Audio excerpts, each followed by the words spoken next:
welcome back to the U Up Podcast. I'm Jordana Abraham. And I am Jared Freed. We are here for another Sunday special. We love the Sunday special, bite-sized episodes. Love it. Great episode to share. We're sitting here after the worst day of the year. We are heading towards spring every day, flowers blossoming. We're heading into, it's renewal season, people. It's hope season. Hope, we're Hope out season. there. It's time to start dating. It's still February, though. Still February, but like, you know, what do they say? Summer bodies are made in the winter. Yes. Something like that. Some douchebag said that once. Jared, I feel like you're on a health kick and we didn't get to talk about it. I'm trying to be low-key about I'm it? trying to be low-key. You know, when you tell people, then you have to answer to it. What happened to the diet? You know, like... I mean, you tell people when you're on a bender, I feel like they should know the opposite. Well, when what if when by you're this killing time... it. I mean, we're a week away at this point. We're taping it ahead of time. I can't really speak to that. Yeah, I've tapered down my lifestyle a little bit. Before we've done the apartment tour, you've tapered I know, down. I was part- hoping it would be like especially disgusting, like McDonald's wrappers. Maybe you need to like hire a woman to seduce me and then get me you to back like on the- right. I mean- Another martini, sir? Oh yeah, I think I can. And then a week later, I'm just like wake up in a pile of pizza boxes, Right. and you'll do the tour of my apartment then. I mean, as your enabler, I'm very disappointed in you getting your shit together. I'm such a loser. I'm feeling good. You know, I've been gym. You look tan. I got tan. I got, you know. Very tan, very jealous. I know. Yeah. Listen, I came in here strutting. I knew Jordana was going to be jealous of this tan. Well, I got glam today and Glammed up. glammed up, and the makeup artist was like, "Last time I saw you, like you were a lot tanner." And I'm like, "Yeah, I know." Don't speak to me. I'm like, "That's where you come in." Right. No eye contact. Please, you know, shoo her away. Well, listen, you look great. Thank you. Are we ready to dive right in? This is a dive right in day. This is a dive right in. We got a lot of shit to do today. If you're listening right now and you're out there and you want to come to a show, I am going to be in Chicago, Charleston, South Carolina, Minneapolis, Royal Oak, Boise, Idaho, Olympia, Washington, Vancouver, Denver, San Francisco, Pittsburgh, Columbus, LA, New Orleans, Dallas, and Nashville. JaredFree.com for tickets. Got shows all over this great country of ours. Let's do it. Country. Yeah, totes I'll breathe take that it, thing yeah. on perp, bro. That one's a weird one to say, but it works. It The works. cunch. Got a great cunch out there. It's it. a little on the line. My cunch tis of thee. My Sounds very inappropriate, but It does, it's not but quite a bad word, though. It's not. not We on the edge. cunch. Love a good cunch we got. Yeah. Cunch Music Awards. All right. Let's play some Petty or Prudent. Love Petty or Prudent. Love this game. You want me to read it? Yeah, let's go for it. J&J. So the premise here is there was a breakup. Someone acted in a certain way after the breakup. We are here to judge whether they were being petty or prudent in the breakup.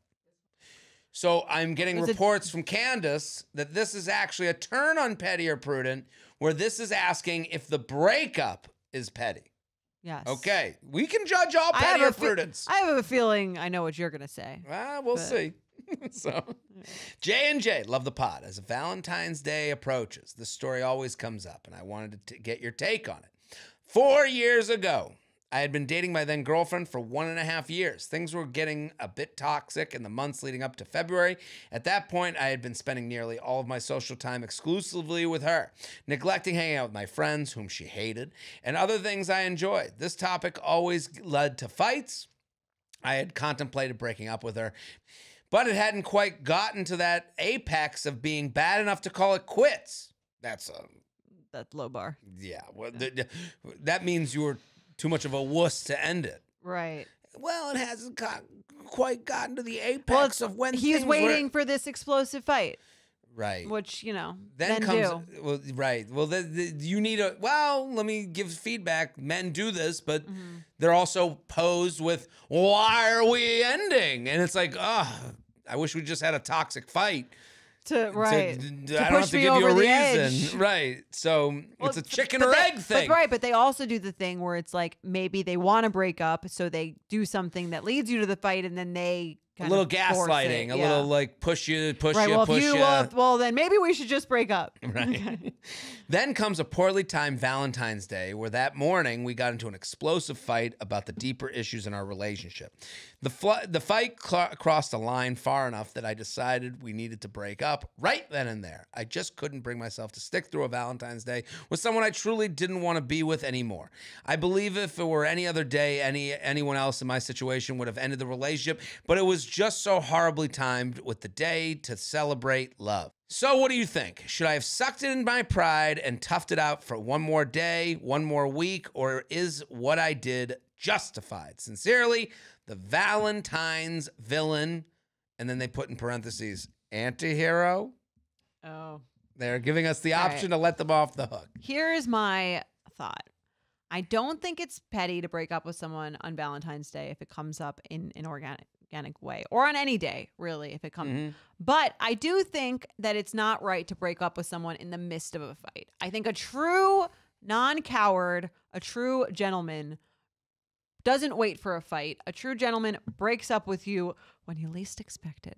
No, in like a thoughtful, calm, like way where it doesn't have to, like, a non-antagonistic way. You and I went the same road. Okay, good. Petty. It's petty to I don't not think about Valentine's Day. It's not about Valentine's Day. Valentine's Day made you maybe think of love more, made me spurred the fight, maybe made the argument more intense because there were arrows to throw. You didn't do this, you didn't do that. This is Valentine's Day. But it's really the fact that, and I've had enough, and you walk out and slam the door and it's over. That's not a right way to break up with someone. It's not very thoughtful. Yeah. You have the argument. Not very prudent. Right, and a lot of these things that he's referencing in this email, where he's like, these are all things he's looking in the rearview mirror after having processed the breakup. Like, for me, in any breakup, I'm like, why didn't it work with so-and-so, wherever it may have been? It's taken me time to go, oh, I can see the reasons that wasn't the right situation for me. Those reasons are different than in the moment, right? So, I've never ended things in the midst of a fight or a yelling match with someone. So you're even more not thinking and not processing. So I think, I'm with you where the move is like, you have your argument. Yeah. You sleep uncomfortably in bed that night together or whatever it is. You go home. If you live in separate apartments, maybe you had dinner plans that night. The next day you go, I got to take some time to think about the fight we had. I have to process where that lives in my mind. Yeah. And then, hey, we got to have a talk that is now without weapons, Exactly. And that's how you break up like a gentleman. Right? Is that it? Yeah. And I think the same goes for women too. It's like to break, you can't, like, a truly mature person takes the breakup like aside from the fight. Right. There are two different things. Yeah. To sit there and go, like, I always told this to my brother. My brother and I would always talk about, like, there's no punch bowls. I've seen punch bowls in every movie.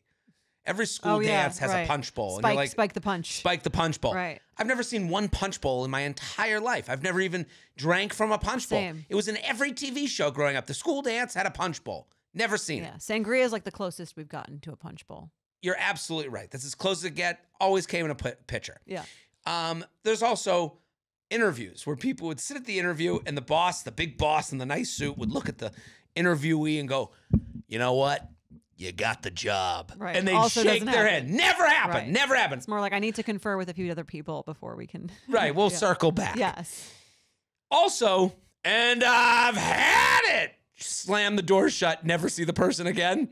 That's never happened in a breakup. I've seen it on TV. I've seen it in rom-coms. Clean sweep? No, absolutely not. Right. There's a whole nother talk to be had. You'd have to murder the person to never hear from them again. Right. To me, this is petty because you're using your inability to have a normal conversation with someone where you explain the reasons that you are not in this relationship anymore, and they get to give you normalized feedback that isn't emotional and is in a calm state, as you're kind of using the craziness to get out of it. Agreed. And I think, like, it's okay to, if you're in the middle of that fight, It's okay to want to break up with them in the middle of the fight, but I don't think it's okay to actually do it. I think you could say, like, I need to take a second. Listen, I've had that. I've had a moment where I've said to myself, I remember getting yelled at by someone and literally saying to myself, it's over. Right. And then going, now let's Let me figure sleep out. on it. Let me Right, figure out let me Do start my packing plan. my bags. Yes. You know, like mentally unpacking my bags. What's the day I'm going to do it? This is the moment I'm realizing this is me knowing that this isn't the right space for me. Right. Listen, we're in a high dramatic moment here, but I need to like take a step back. I think this is me realizing it needs to end. Yeah. And again, I'm not innocent. I am being me, pushing them to be this. Yes. And to be in the fight, and to break up in the fight sort of projects your own innocence, I think, because it takes you out of like a rational, calm. Right, because you're going to have to admit to faults. Right. In a calm breakup. Exactly. Let's do another email. UUP@betches.com. Stamp. Yeah. Stamp the petty sign. You petty bitch. Listen, we love the emails. UUP@betches.com. Keep sending them in. Me and Jordana, me, a 39-year-old man. HBD. I'm old. Eh. Right now, I'm sitting in Toronto. 40's the new 30. Staring at that Canadian moon. Wondering where life went. Toronto's great. Love Toronto. Great city. I think that's an awesome city. I'm a huge Toronto guy. Same. We should go back. We should definitely go back. How do I handle someone breaking my boundaries? You want to take this email? You took the last one? Sure. Did I take the last one? I don't remember. I did. Okay. All right. Dear J&J, love the podcast. Sending greetings from Barbados. Hey, love that. Jealous. I already got my tan. Don't have to rub it in. Even though I'm from the Caribbean, I find your podcast very relatable, and I look forward to each and every episode. I don't know why the Caribbean would make it. I understand there's, differences, cultural differences. Just because there's no Soho House there doesn't mean you can't relate to us. I have a situation that happened today, and I would love to hear your thoughts on the topic of setting boundaries while dating long distance. Here's my situation/context. I'm from Trinidad, but I've been living in Barbados for the last few years for work, and I'm 6 months out of a long-term relationship. It lasted 4 years. In January, I decided that I should try to put myself out there and recently met a guy online from my home country. We connected easily and quickly transitioned into texting and FaceTime calls daily, and sometimes even FaceTiming multiple times a day. We've never met in person, but he does have plans to travel here at the end of February to visit me. Never met in person. Overall, he's a good guy, I think. And again, never met in person yet, but I've noticed that he might have an issue with acknowledging boundaries. About a week ago, we discovered that we each have a mutual friend, although I'm closer to her than he is. I explained to him that I would rather tell her that we're talking when I'm ready, since I'm closer friends with her, and I'm not quite ready to let people know I've started back dating yet. He agreed to this and stated it made sense. Fast forward to this past weekend, he meets up with her at the party and proceeds to FaceTime me to show me that he's with her, and obviously our friend had questions about how we knew each other and that she didn't know we were, quote unquote, so close to be FaceTiming. I explained to him that I was caught off guard and that it made me really upset that he broke that boundary for me. Okay, so I'll be him, you be her. Okay. Dude, how could you put me on the spot like that when she's calling you dude? It's done, tough going. Yeah, it's over for you. I've never called a guy that I like dude. Dude. Yeah. Broski. What up, bro? This wasn't cool at all, and I didn't appreciate that. I feel like you disrespected my boundary when I told you, and you agreed that I would talk to blank when I'm ready. I'm sorry about that. I really did not appreciate that. I'll call you in 20. He really isn't giving her much. I'm going to sleep. I'm tired, so I'll talk to you in the morning. Leaving now. Blank, I am deeply sorry and also disappointed in myself for breaking your boundaries. I don't ever want to do that again and work towards regaining your trust and respect. Okay, then the next morning. Hey, good morning. All right, thank you. It's so passionate sometimes and then so like clinical other times. Right. And then okay. she says, fast forward to today, he was coming home from a work event. He does event management, and it had a concert he was working on the night prior. And for some reason, he thought it was okay to call me at 4:44 a.m. in the morning, claiming that he knew I wanted to wake up early for work, so he decided to call and wake me up while he was on his way home. Who calls people? No. The sleep game is. Yeah, no, Who calls people at that time in the morning? I did not ask him to call and wake me, and definitely did not want to have a call before 5 in the morning. Screenshots on the second card. So we'll read the text. Okay. So she says, listen, I have to be serious for a bit. Thank you for thinking of me this morning. It showed that I was on your mind and you were thinking of my greater benefit. However, this is like also separate. These are paragraphs separated by spaces on text. So you know this is like written out. Honestly, however, I'm starting to think that you might have an issue with boundaries for real. Why would you think it's okay to call me at 4:44 a.m. when we did not have any prior conversation about it? I did not ask for you to call me to wake me, and I especially did not ask to be woken up before 5 a.m. I take my sleep and work very seriously, and I've been woken up at that time being woken up at that time disturbed me so much that I couldn't fall asleep until after 6 a.m., which is the time actually planned for to wake up. I mean, I can't think of anything more annoying, but why is her ringer on? Like, what? That's a good question. I gotta, Unless he I gotta called multiple wonder. times I guess I don't know. But I'm annoyed for her. I mean, there's nothing worse than falling asleep at the time you're supposed to wake up. You're like, that feeling of like finally getting comfy, right? And then you're like awoke. Yeah, you can't messing with someone's sleep is very annoying. Nobody wants that. But she said, I appreciate the sentiment that you knew I had work to do this morning, so you took the initiative to wake me. But unless we've had a prior conversation / agreement the night before, please do not call to wake me before 6 a.m. Let me just say, if you've never met the person and your text is longer than the screen that's in front of time to cut your losses. Just type it out, get it out of your system, delete the text, delete the person. That's You've never met? You've never met a text longer than an iPhone screen? You might not be a match. I'm going to go ahead and say you're definitely not a match. I think this could be a different situation, though, if they were dating in person and for real. Yeah, but they're not for real. That's kind of the whole point. Is like when you date someone that's long distance. I had to look up where Barbados was in relation to Trinidad.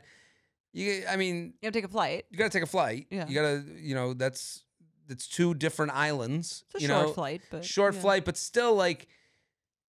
I'd imagine there's some sort of customs you go through. I mean, it's you just gotta be like fucking obsessed with them, right? And you gotta have a plan. Like let's figure this out. Like this idea of and you can get to know each other. It is the internet, and it is very different because it's two island nations, and they are close enough. They're close enough that you could match on a dating app. I do understand how they match. I do understand how they start talking. Right. But this whole idea of we've met on the dating app and now we're just in this no man's land of no plan made.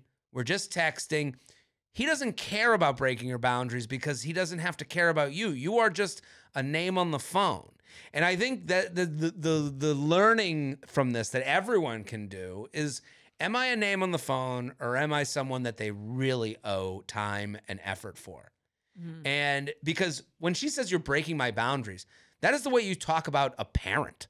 That's the way you talk about a good friend. Right. This guy is not thinking of it in those terms. He's thinking of it, some chick on my phone that I met on a dating app. And if she hates me, what are you going to do? I mean, to FaceTime someone when you told them... Could it be that he's really into her? No. That's my initial thought. He's so into her, he wants to speak to her all the time. He only cares about himself. Hey, I'm going through a breakup right now. Oh, we know the same person? Do you mind not saying something to them? Because I'm kind of slowly waiting myself out. And then hey, look who I'm with. Not a particularly good listener. Right. He's listening to his penis. Right. And he's not even answering in a way that is saying she wrote that whole paragraph, whole soliloquy. Yeah. Okay. Sorry. I won't do it again at your conference already. Now he's moved on to her conference. Of the Emma Willman apology that we discussed on Wednesday's episode. Right. I mean, the rest of the email, she says, to me, this was another boundary broken. Isn't it common courtesy to not call people so early in the morning or too late in the night, especially for someone you haven't even met in person yet? I just happened today, so I'm working out if this pattern is a red flag or a deal breaker, or maybe I'm being too critical. No. Looking forward to hearing your thoughts. Sincerely, a Caribbean betch with boundaries. I am proud of our Caribbean listenership. I'm happy they're here. I want more Caribbean listeners so that we can do some Caribbean Live You Up Would love podcast that, shows. especially in the winter. We need it, okay? So I'm begging her to tell all her friends about the show. Yes. Tell her that she got saved of much agony and pain here, because I'm telling her right now, she is giving, and it's a mistake I think a lot of people make, is you're giving the words to someone you don't know that you'd only use for people you know very well. Breaking boundaries, common courtescy. Right, it's too early. Calls people in the morning. You're totally right that this is how you would speak to your mom when she like calls you in the middle of a date. Or Right. something. You'd be like, hey, I told you. Like all of this stuff. When you get into like, we have a mutual friend, and I know it's hard to get together because you guys live on 2 different islands and there's things in the way, but like, unless you have a plan to meet, to actually get to know the person, they don't really care about you enough to. And again, people are nice. People usually don't do these things, but I think she's asking for something. I'm not saying she's asking for too much. I'm just saying you're expecting too much. You're expecting the best. And it's like, I'm saying this wrong. She's expecting someone who owes her nothing to act like they owe them something. Well, he's trying to date her, it sounds like. So I feel like in her mind, he does owe her something. I think he's trying to fuck her, and at some point. See, that's why we do this show, because my initial thought was like, this guy is just so into you. He just likes you so much that he won't stop contacting you, and he wants to show you to his friend, and like that's why you get paid the big bucks. Right, that's right. Because you're here and you're like, no, that's not. No, she's a number on the phone. Yeah. To me, he's bored. Okay. She's a number on the phone who will respond. And this is the problem with dating apps. And I'll say this as a guy. Is that where they met? Right? It was a dating app, right? Yeah. A dating app. Here's the thing about a dating app that a lot of men will not say out loud, but it's the truth of how they feel. You have swiped right on me. That means you want to fuck me. Right. And they're like, okay, woman who wants to fuck me, I'm going to keep up with her over text. I'm going to say all the nice things. I'm going to apologize when she tells me I did wrong. But he hasn't made a plan. He's made no investment in this. Right. Not even time. Wait, FaceTime? I can do that 30 people tonight. No, it's true.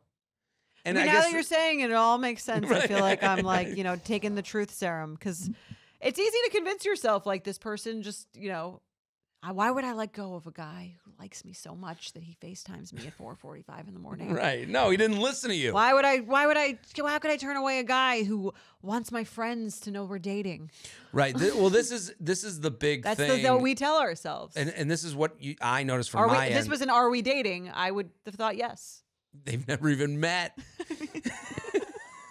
I am the Delulu girl. Yes, you and her. Put you guys in the straitjackets, because this is crazy to me. It is just one of those things that, a lot of women that write into this show, what I've noticed, and I get it. It's like, okay, I've got 6 of the 20 things I need. That's 6 more than the last guy. Than the one I haven't met yet. Yeah. So you're just like holding on to this okay hand, afraid to go see a better hand. And it's like, this guy hasn't listened to you twice. You just sent him a text that I would send to, someone who didn't do a job right for me. Like that stole my money. We talked about that. I'd like the files by 3. Right. This is a reoccurring issue where you don't respect my boundaries. Right. Like, this is how I text my mom. And I think the key part is that you're right, and that's why you're better at interpreting these texts than I am, is because you've interpreted his response as also like giving proof that he doesn't actually give a shit. Right. Okay, the response would be, sorry. when am I seeing you? Right. I'd like to go on that first date now. Yeah, there's no vulnerability. There's no it's just it's okay, sorry. Yeah, when's the conference? The idea, I called you in the morning to wake you up as a favor to you. Get the fuck out of here. Right. 4:45? Yeah, no favor. Nobody's been woke up at 4:45 like, thank you for the favor you did me, unless it's a ride to the airport that they almost missed a flight. It's like, okay, I don't know. I'm annoyed at her for I'm annoyed at you now too. What are we buying this shit? And it's all because, and here's what, here's the minute I heard we're from two different islands, because this is something guys look for. Okay. They look for Guys are such islands predators. that don't have actual oceans. This is a metaphor, literally a living, breathing metaphor for a lot of dating scenarios. You don't think he's that into her? I don't think he gives a fuck. I think he's texting and FaceTiming with 17 people. And I'm not usually this pessimistic, but I'm saying there's someone out there. This is someone needs to hear, because that's the thing. We're always making excuses or rationalizing, and like that's why you like you said, you hang on to something because like you're looking at the evidence that points to yes. You're not looking at the evidence the other way. Right. And it's, what's the plan? Just tell me the plan. What's the plan for when feet move, not fingers? So it's like, this could have started, I'm in Boston, matched with a guy in New York. Right. And we've been texting, and, he woke me up the other day, but, I think we should go on a date. We haven't met yet. I'd be like, the trains run every hour. I mean, the rom-coms would make us believe that this is just an obstacle to overcome. And listen, maybe the guy does like the idea of you, but why hasn't a plan been made? Right. So. No, this is all something she, and I guess I, and probably a lot of other women need to hear. So thanks. She needs to tell her friends so that we can go to Barbados. Yes. I've never been to Barbados. I would love to go to Barbados. I don't think I've been there either. The land of Rihanna. Oh, right, yeah. I would love to go to Riri's home country. Cunch. If she wants to come too, that would be great. Anytime, yeah. I would do a Rihanna vacation, but that's it. We solved dating again. We did it again. So proud of us. We'll be back on Wednesday. Bye. The You Up podcast is produced by Jorge Morales-Pico, Sean Kilby, and Candice Maniga. Editing by Jorge Morales-Pico and Shannon Sassone. Social media by Candice Maniga. Guest booking by Ali Friedlander. Be sure to follow at you.up.podcast on Instagram and send us your emails to uup@betches.com.